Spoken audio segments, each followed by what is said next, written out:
Hello，各位好，我是 Revision Lab 修整所的阿修，欢迎来到我的频道。如果你是第一次看我们影片，记得先点击下方订阅按钮，再打开旁边小铃铛，这样每次有新影片，你都会第一时间收到通知。也帮我按个赞，让 YouTube 知道你喜欢这种类型的内容，谢谢大家。我们现在正式开始。好，今天我们要来拆解一场我认为可以说是史上最有影响力的 TED 演讲之一。主角是 Brené Brown 博士，一个给自己取了个操酷称号的研究者兼说书人。他的研究说真的不只是在学术圈掀起波澜而已，而是彻底改变了数百万人看待自己、看待生活的方式。而这一切的核心都围绕着一个我们既熟悉又害怕的词——脆弱。好的，今天我们会跟着 Brown 博士的研究思路，像个侦探一样，一步一步拆解他这趟惊人的发现之旅。首先，我们会从他研究的起点连结开始，看看这一切到底是怎么开始的。接着，我们会看到他如何意外地撞上羞耻感这堵又高又厚的心墙。再来，这段超级精彩，我们会看他如何试图用数据去打败脆弱，结果却让自己先精神崩溃。重点来了，我们会揭晓那些活得最自在又有价值感的人，他们手中到底握有什么样的秘密武器。最后，我们会一起反思，在现代社会中，我们是怎么样用各种方式去麻痹和逃避我们最真实的感受。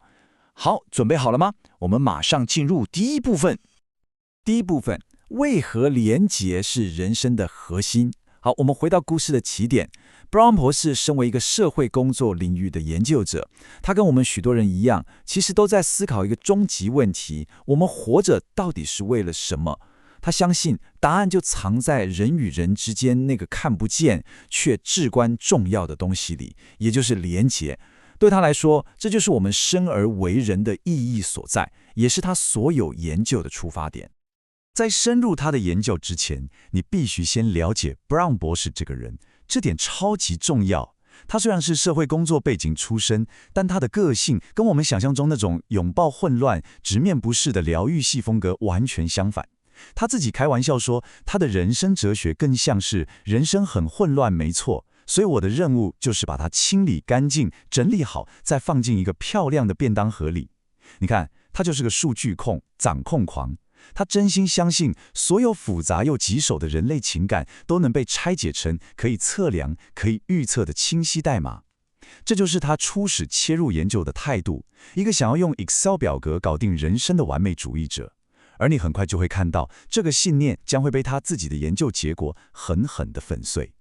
好，接下来这个发现呢，是他研究的第一个也是最关键的转捩点。当他满怀期待地去问人们关于连结的故事时，他预期会听到温馨感人的分享，结果呢，他听到了完全相反的东西。你问他关于爱，他跟你说心碎的经验；你问他关于归属感，他跟你说被排挤最痛苦的回忆。这就像你想研究健康，结果所有人都跟你分享生病的经历一样。他这才恍然大悟，当他问人们关于连结时，大家告诉他的全都是关于失去连结的故事。这让他意识到一个残酷的现实：要了解光明，你必须先走进黑暗；要了解连结，他被迫必须先去面对那个摧毁连结的神秘力量。第二部分，不愿面对的真相，羞耻感。好，这个意外的发现就像打开了潘多拉的盒子，把它直接带到了一个所有人都极力避免去谈论的情绪禁区。这个情绪就是羞耻感，它到底是什么？又为什么有这么大的破坏力？所以到底什么是羞耻感？Brown 博士给了一个非常精准的定义，大家可以仔细听听。它不是罪恶感哦，这两者差很多。罪恶感是我做错了事，比如我不小心打翻了咖啡；但羞耻感是我本身就是错的，是我真笨，连杯咖啡都拿不好。它是一种极度痛苦的感觉，让你相信自己是有缺陷的，因此不配拥有爱与归属。简单来说，它就是对于失去连结的恐惧。你心里会一直有个声音在问：如果别人知道了真实的我，看到了我这一面，我还会被接纳吗？我还值得被爱吗？这个恐惧就是羞耻感的核心，也是它之所以这么折磨人的原因。接下来这一点超级重要，我们来看看羞耻感的几个阴险特性。第一，它是普世的，地球上每个人都有，无一幸免。布朗博士说，唯一没有羞耻感的人是那些没有同理心、无法与人建立连结的人，像是反社会人格。所以，如果你有羞耻感，恭喜你，你至少是个正常人。第二，没有人想谈论他，但吊诡的是，你越不谈论他，他对你的影响力就越大。他就像霉菌一样，会在黑暗中不断滋长，而支撑着这一切的那个最底层的东西，就是一种他形容为极度痛苦的脆弱感。为什么？因为要建立真正的连结，我们就必须让自己被看见，最真实、最不完美的那一面。而那个被看见的过程，就是最脆弱的时刻。第三部分，打败脆弱，一场注定失败的战争。好，当布朗博士发现脆弱是这一切的核心时，他身体里那个数据控、完美主义者的战斗模式瞬间就被启动了。他心想：太好了，终于找到你了，大魔王！我要用我的研究、我的数据把你彻底解构，然后打败你。他当时真的以为脆弱是可以被解决的问题。他原本以为这是一个为期1年的速战速决计划，结果这个研究像滚雪球一样越滚越大，完全失控。1年变成了6年，他收集了上千个故事，数百场深度访谈，甚至有人直接把自己的日记寄给他，托付给他。你可以想象那6年，他沉浸在多少人的痛苦、挣扎与希望里。6年后，他确实发表了理论，出了一本书，对羞耻感和脆弱了解得比谁都透彻。但他心里总觉得好像还少了最关键的那一块拼图。他解构了问题，但还没找到答案。然后崩溃就发生了。这是一场研究者最害怕的噩梦。他一心想要控制与预测脆弱，但他6年的所有数据却指向同一个结论：真正的人生之道是拥抱脆弱，并且停止控制与预测。这对他来说是个毁灭性的打击。研究的结果完全推翻了他个人的价值观，等于是他自己证明了自己过去的人生哲学是错的。他自己称之为崩溃，但他的心理治疗师给了个更美的名字，说这是一场灵性觉醒。无论你怎么称呼他，这场危机都迫使他放下他的研究者的身份，第一次真正的赤裸的去面对自己的脆弱。好，从崩溃中走出来后，他做了一个决定性的分析，这也是整个研究的最高潮。他把过去所有访谈对象的资料全部导出来，分成了2大类。一类是那些打从心里觉得自己有价值、拥有强烈的爱与归属感的人，我们称他们为全心投入者。另一类则是那些总是在挣扎、永远在怀疑自己够不够好的人。然后他问了一个价值100万，甚至可以说改变了他一生的问题：到底是什么单一变数把这2群人区分开来？是财富吗？是地位吗？还是家庭背景？答案到底是什么？答案揭晓，简单到让人难以置信。那个唯一的变数就是那群拥有强烈价值感的人，他们相信自己值得被爱，值得拥有归属感。就这样没了。这不是他们做了什么，或是拥有了什么，这纯粹是一种发自内心的信念。这也让 Brown 博士意识到，阻碍我们建立连结最大的敌人，不是外在的条件，而是我们内心深处那个不断重复的微小的声音：我不值得。第4部分，全心投入者的秘密武器。好，这个惊人的发现让他的研究方向来了个180度大转弯。他觉得，与其一直研究问题在哪儿，不如去研究那些已经找到答案的人。于是他把那些挣扎的案例先放到一边，决定全心投入去研究那些他称之为全心投入者 （wholehearted people） 的人。他们到底是怎么活的？他们到底有哪些共同的特质？接下来的内容就是这份研究的精华。他发现的第一个特质是勇气。但这里的勇气不是我们想的那种上战场杀敌的英勇，他追溯了这个字的词源 courage， 来自拉丁文的 core， 意思就是心。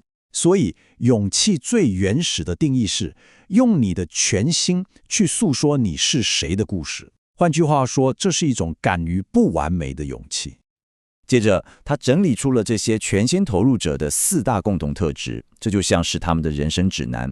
第一，就是我们刚刚讲的敢于不完美的勇气；第二是慈悲，而且非常关键的是，他们懂得先善待自己，然后才能真正的去善待他人。因为事实上，如果你对自己很苛刻，你也不可能发自内心地对别人宽容。第三是连结，但这种连结是有前提的，它来自于真实性，也就是你愿意放下那个你应该成为的样子，去成为你真实的样子，哪怕那个样子并不完美。而这一切的基础就是第四点，也是最反直觉的一点，他们完全拥抱脆弱，并视之为必要而不是弱点。这就是最关键的心态转变。你看，这些人并不觉得脆弱是舒服的，没有人喜欢脆弱，但他们也不认为那是个需要隐藏的弱点，他们只是把它看作是必要的，是活出真实人生的入场券。他们相信那些让他们感到脆弱的事物，同时也让他们变得美丽，像是在不确定对方心意时，选择先说出“我爱你”，或是在没有任何保证的情况下投入一段感情，或是在等待乳房摄影报告时努力的深呼吸，而不是逃避。他们认为这种愿意承担风险的脆弱才是人生的基石，是所有喜悦、创造力与爱的来源。最后一部分，我们如何麻痹与逃避？好，听到这里，你可能会想，既然我们知道了拥抱脆弱是通往价值感的唯一道路，那为什么我们大多数人都做不到？为什么我们这么抗拒？Brown 博士指出，这是因为我们找到了一个看似更简单、更快速的方法，一个我们每天都在用的方法——麻痹。我们麻痹脆弱的方式五花八门，而且越来越有创意。有些人用食物，有些人用酒精，这很传统。在现代社会，更多人是用无止境的滑手机、追剧来分散注意力，但还有一些更隐晦、看起来更高级的方式，比如完美主义。你试图把所有事情都做到滴水不漏，这样就没人能批评你，你就不用感到脆弱了。或是追求确定性，在这个复杂的世界里，你只想找到一个非黑即白的标准答案，像是某些极端的政治或宗教信仰，高喊“我才是对的，你闭嘴”，因为不确定性太让人脆弱了。还有一个最常见的就是指责。当我们感到痛苦和不舒服时，把错怪到别人头上，是让我们瞬间感觉好过的最快方式，因为那让我们暂时不用面对自己的问题。重点来了，麻痹的最大问题是什么？就是你无法选择性的麻痹情绪。这就像你不能只关掉家里的冷气，却期望冰箱还能运作一样，它们都连在同一个电网上。你不能说，好，我只想麻痹脆弱、悲伤、羞耻、恐惧这些负面情绪，所以我来喝几杯啤酒，吃个甜点。这是不可能的。当你试图麻痹那些痛苦的感觉时，你同时也麻痹了另一端的情绪，喜悦、感恩、快乐、幸福感。结果就是我们变得越来越麻木，然后开始寻找人生的意义，接着又感到脆弱，于是又拿起啤酒和甜点。你看，这就形成了一个非常危险的恶性循环。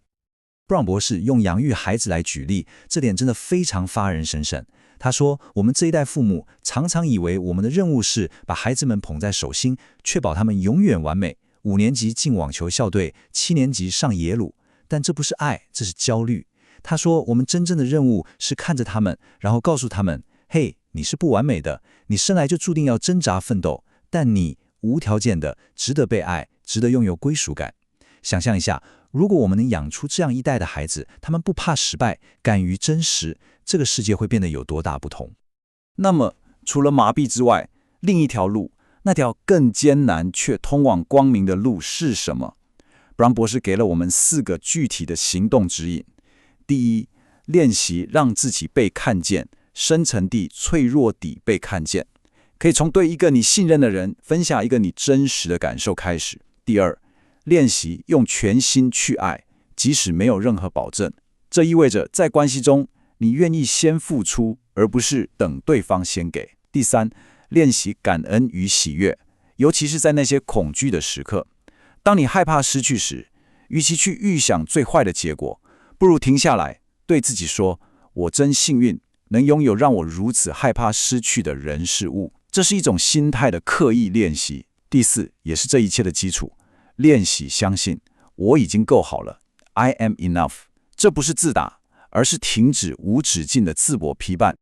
最后，我想用这句话来做个结尾，这也是一个看待脆弱的全新视角。当我们感到脆弱、感到恐惧时，与其把它当作一种威胁，不如把它看作是一个信号。这个信号在告诉你，嘿，你还活着。因为能感觉到如此脆弱，就代表你正全心投入地活着。你在乎，你正在爱。这不是弱点，这是活着的证明。总结一下今天的重点，我们跟着 Brené Brown 博士的研究走了一趟非常深刻的旅程。我们从连结这个人生的核心目的出发，却意外发现了羞耻感这个巨大的阻碍。我们看到他试图用数据打败脆弱，却反而证明了拥抱脆弱才是唯一的出路。我们也学到了那些全心投入者的秘密，带着勇气去拥抱自己的不完美，用慈悲来善待自己。最后我们理解到，用麻痹来逃避只会让我们失去感受幸福的能力，而这一切的解方都浓缩在那一句强大的信念里：我们不需要变得更完美才值得被爱，因为我们现在就已经足够了。今天的内容就到这边。如果你觉得自己有帮助，记得马上点赞、加订阅、加开启小铃铛。我们正在冲订阅，需要你的支持。我是阿修，我们下次见，拜拜。